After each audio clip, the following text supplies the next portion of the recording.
Hola, mi amigo querido. Ya dijimos en una lección anterior que Lucifer se levantó en el cielo contra Dios y trató de llevar consigo la mayor cantidad de ángeles. Los instrumentos que Lucifer usó, sus instrumentos preferidos para alcanzar el fin que se había propuesto, fueron pues la mentira, el engaño, la falsificación y la seducción. Después, Lucifer vino a la tierra y para engañar a Adán y Eva no se presentó como Lucifer, sino que se camufló, se disfrazó. Vino bajo la sombra de un inocente animal como la serpiente y nuevamente usó de la mentira, el engaño y la seducción. A lo largo de la historia siempre ha sido así. El enemigo difícilmente se presenta como diablo. Creo que si lo hiciera no conseguiría seguidores. Bueno, en el gran conflicto cósmico, él seguirá usando sus armas preferidas para engañar a la humanidad. Ya lo dijo Juan por revelación divina en Apocalipsis capítulo 12, versículo 9. Y fue lanzado fuera el gran dragón, la serpiente antigua que se llama Diablo y Satanás, el cual engaña al mundo entero. Esto es clave, el cual engaña al mundo entero. Fue arrojado a la tierra y sus ángeles fueron arrojados con él. Veamos cómo son definidas por el diccionario las armas que el enemigo usa para llevar el mayor número de personas consigo. El diccionario dice o define la palabra engaño de la siguiente manera: acción o conjunto de palabras o acciones con que se le hace creer a alguien algo que no es verdad. Eso es el engaño. Hacerte creer con palabras o con acciones algo que no es verdad. La palabra falsificación, el diccionario dice que es el acto que consiste en la creación o modificación de ciertos documentos o productos con el fin de hacerlos parecer como verdaderos. La falsificación puede ser realizada respecto a documentos, monedas, billetes u otros valores. Es lo que el diccionario dice. O sea, cuando el enemigo falsifica algo, modifica la verdad para hacerla parecer verdad, pero no es verdad. Mentira. ¿Cómo define el diccionario la palabra mentira? La mentira es la afirmación o negación de una cosa contraria a la verdad o diferente a ella. Su esencia misma es el engaño y su gravedad depende del grado de egoísmo o maldad que la engendre. Finalmente, veamos lo que el diccionario dice respecto a la seducción. Es el acto de inducir con habilidad a alguien con el fin de que modifique su opinión o adopte una determinada actitud. Eso es seducción. Llevarte sin que te des cuenta a hacer algo pensando que es lo correcto, que es la verdad, cuando en realidad estás siendo engañado por una falsificación. Bueno, de todo esto, querido, desprendemos que si el enemigo hoy quisiera llevarte a ser uno de sus seguidores, pues no se presentaría a ti como Lucifer, sino que se disfrazaría y te engañaría. En el cielo, su instrumento principal fue justamente el engaño. La sierva de Dios escribe en Conflicto de los Siglos, página 486, lo siguiente: abandonando su lugar que ocupaba en la presencia inmediata del Padre, Lucifer salió a difundir el espíritu de descontento entre los ángeles, obrando con misterioso sigilo, mira esta palabra, sigilo, y encubriendo durante algún tiempo sus verdaderos fines bajo una apariencia de reverencia hacia Dios. Se esforzó en provocar el descontento con respecto a las leyes que gobernaban a los seres celestiales, insinuando que ellas imponían restricciones innecesarias. Es justamente por esta razón, mi querido amigo, que la única seguridad que tenemos para no ser engañados es la palabra de Dios y nada más. Vamos ahora al segundo punto de esta lección. Hablaremos aquí del más grande engaño de Lucifer. El más grande engaño del enemigo tal vez será hacer que las personas crean que él no existe, que él es solo una ficción o el producto de la imaginación. Porque si logra este cometido, ¿de qué enemigo se cuidarían las personas si el enemigo no existe? Mira, hace años, en una pequeña localidad del estado de Luisiana, Estados Unidos, Sarah Admonson, una estudiante universitaria rubia de 19 años, entró a una estación de servicio y disparó un tiro a quemarropa contra Patsy Byers, la cajera del negocio. La bala le atravesó a la chica la vértebra y le salió por la nuca. Pero Patsy sobrevivió y quedó paralítica para el resto de su vida. Cuando la entrevistaron, ella dijo: vi el demonio en el rostro de esa mujer. Este acontecimiento diabólico siguió a otro crimen cometido a sangre fría 24 horas antes por la misma Sarah que disparó contra esta chica y su novio, Ben Dorros, en un pueblo cercano de la estación de gasolina. El detalle curioso es que estos crímenes eran reproducciones casi exactas de escenas ficticias de la película Asesinos por Naturaleza de Oliver Stone. En la película hay una pareja protagonista que se llena de drogas y tiene visiones del demonio mientras viaja en su automóvil matando gente a sangre fría. Ahora, las preguntas que surgen de todo esto es: ¿quién tuvo la culpa de estos crímenes? ¿Las drogas? ¿La película que ellos vieron? ¿Los mismos jóvenes? ¿El demonio? ¿Quién es el que tiene la culpa de todo? Bueno, aquí es donde entra el gran engaño. Por ejemplo, Carlos Roberto Noguera, profesor de la Universidad de San Pablo, Brasil, dice: el demonio sirve para hacer creer que los causantes de estas desgracias no tienen la culpa, ya que el mal siempre está detrás de todo. Por su lado, Renato Mesán, uno de los psicoanalistas más famosos de América Latina, afirma que el exorcismo de la posesión demoníaca es solo un mecanismo de protección. La persona desea expulsar de sí misma todo lo que considera peligroso y condenable y piensa que eso es el demonio.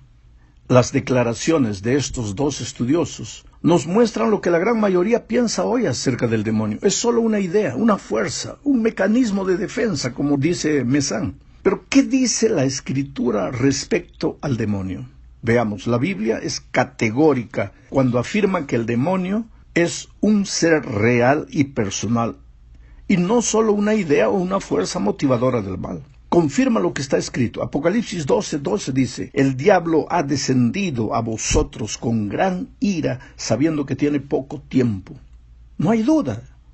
Es categórico. El diablo existe, está aquí en este mundo y le produce dolor, tristeza y muerte, depravación, corrupción a los seres humanos. Más aún, está aquí en este mundo para engañar y seducir a las personas. Pero no se va a presentar como demonio, no se va a presentar como diablo, va a tratar de engañar a los seres humanos para llevarlos a sus filas. Vamos entonces a la tercera parte de este estudio. Hablaremos aquí de dos grandes mentiras que Lucifer usará en nuestros días. Esas dos mentiras que engañarán a mucha gente son la inmortalidad del alma y la supuesta santidad del domingo en sustitución al sábado descrito en la palabra de Dios. Veamos primero el asunto de la inmortalidad del alma. Allá en el jardín del Edén, Dios le había dicho a Adán y Eva: no coman del árbol, porque si comieren, ciertamente morirán. Apareció el diablo y dijo: no moriréis. Eso es lo que la serpiente dijo en el jardín del Edén. Y ese mensaje, no morirás, ese mensaje en el que se funda la doctrina de la inmortalidad del alma, será uno de los poderosos instrumentos del engaño y la seducción que usará el enemigo en los tiempos finales de la historia. Tú vas a encontrar este mensaje adaptado a todos los gustos. La gente sencilla será atrapada por esas variantes del espiritismo que son la hechicería, la brujería, la macumba, como llaman los brasileros. La gente con más estudios asistirá a las sesiones tradicionales de espiritismo, estudiará la parapsicología o participará de sesiones de regresión mediante las cuales se intenta descubrir los espíritus de los muertos en vidas pasadas. Muchas de esas actividades se presentan en forma grotesca, con sangre de gallinas, chivos negros o mensajes misteriosos dejados en determinados lugares, pero otros se presentan de forma inocente, en forma de actividades filantrópicas, de asistencia social, para dar la impresión de que se trata de algo que no es ofensivo, sino que es benéfico, pero por detrás está el enemigo haciendo creer, ¿qué cosa? Que el hombre no muere. Cuando muere, no muere, su espíritu sale y sigue viviendo. El hombre moderno tratará de encontrar la sabiduría en los espíritus iluminados, entre comillas, de los faraones egipcios o de los incas peruanos, de Machu Picchu. El hombre moderno en nuestros días tratará de comunicarse con seres extraterrestres o buscará sabiduría o técnicas médicas por medio de espíritus, entre comillas, de algunos famosos doctores que ya murieron. En fin, no hay límite para los esfuerzos del enemigo en su intento de diseminar el mensaje de que el alma del hombre nunca muere. Puedes ver estos mensajes todos los días por medio de las novelas y las películas que se difunden a través de la televisión, la radio, las revistas, los diarios. Puedes oír que el alma no muere también en las conversaciones de la peluquería, al correr de un lado para otro mientras llevas a cabo tus tareas, en la boca de la gente, presentadas por artistas famosos, estrellas de la televisión, destacadas, personalidades, en fin. Ahora, yo te pregunto, ¿por qué todo este esfuerzo para divulgar que el alma no muere? Porque si el alma no muere, pues querido, entonces no hay por qué preocuparse tanto con esta vida. Si hacemos bien o si hacemos mal, ¿cuál es el problema? Porque hay otras vidas.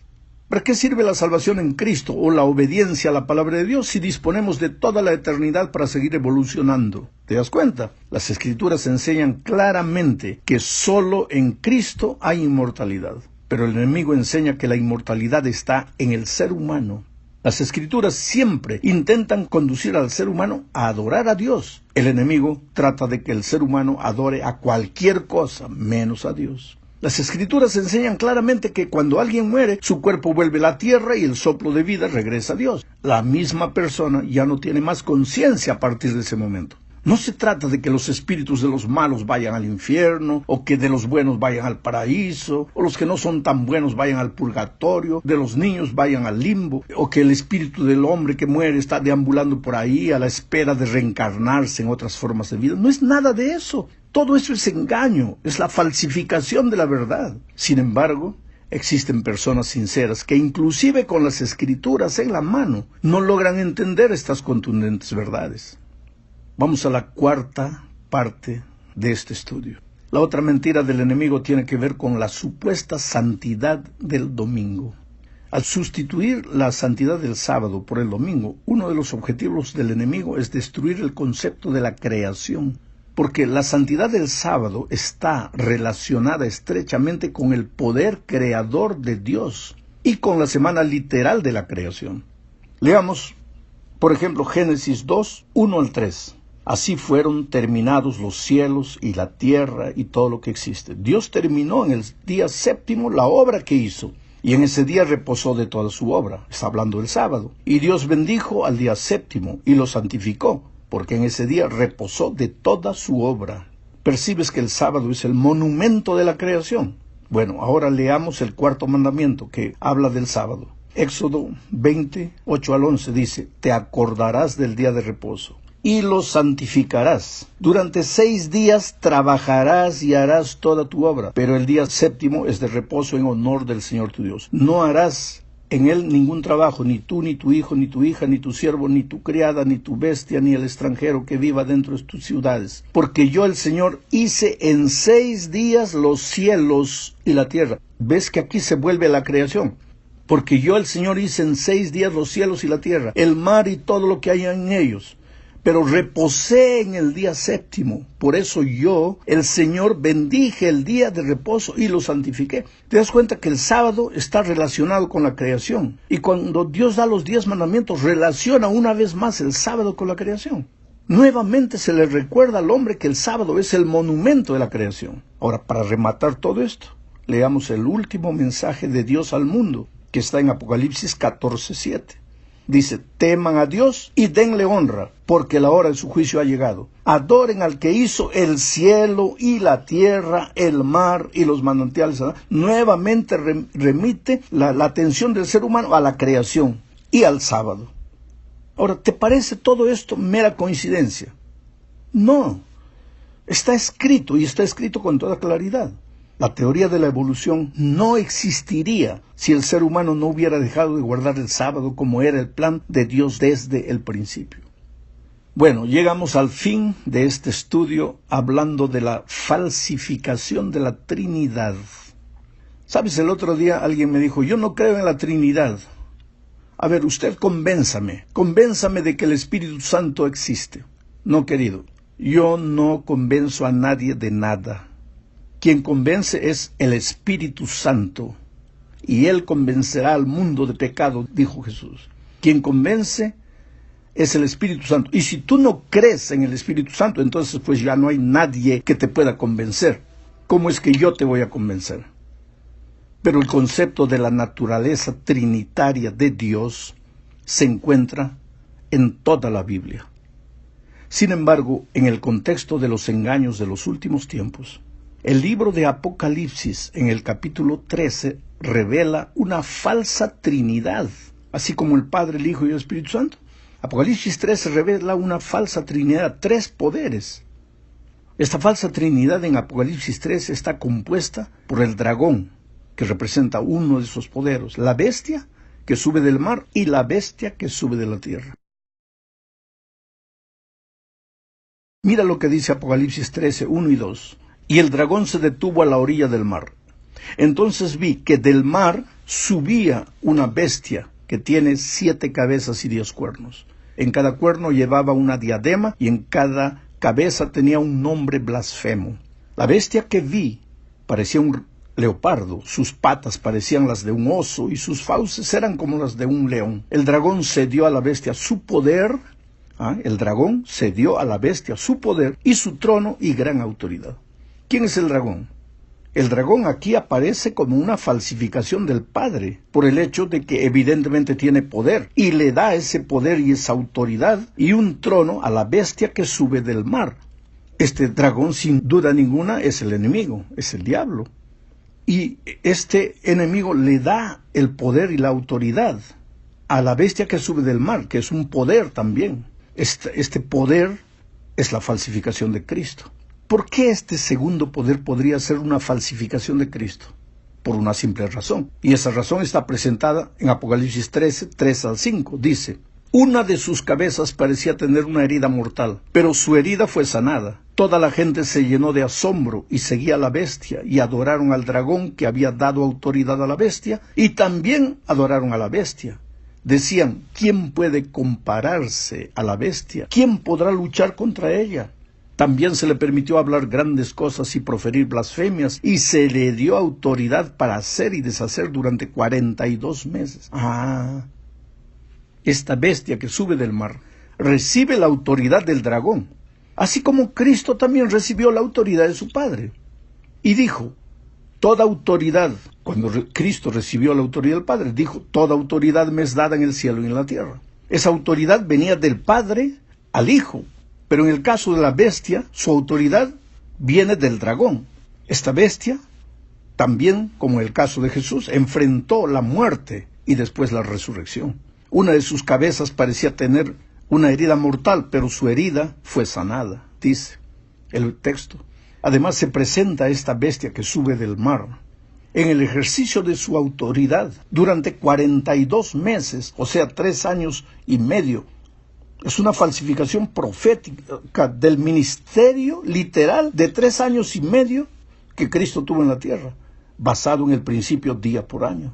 Pero después del dragón que le da la autoridad a la bestia que sube del mar, aparece una segunda bestia que sube de la tierra. Esta bestia promueve los intereses de la bestia que sube del mar, así como el Espíritu Santo no se glorificó a sí mismo, sino que glorificó a Jesús. Además, así como el Espíritu Santo realizó un poderoso acto de hacer descender fuego del cielo, la bestia que sube del mar realiza algo similar. Apocalipsis 13:13 dice: también hacía grandes prodigios al grado de que a la vista de todos hacía que cayera fuego del cielo a la tierra.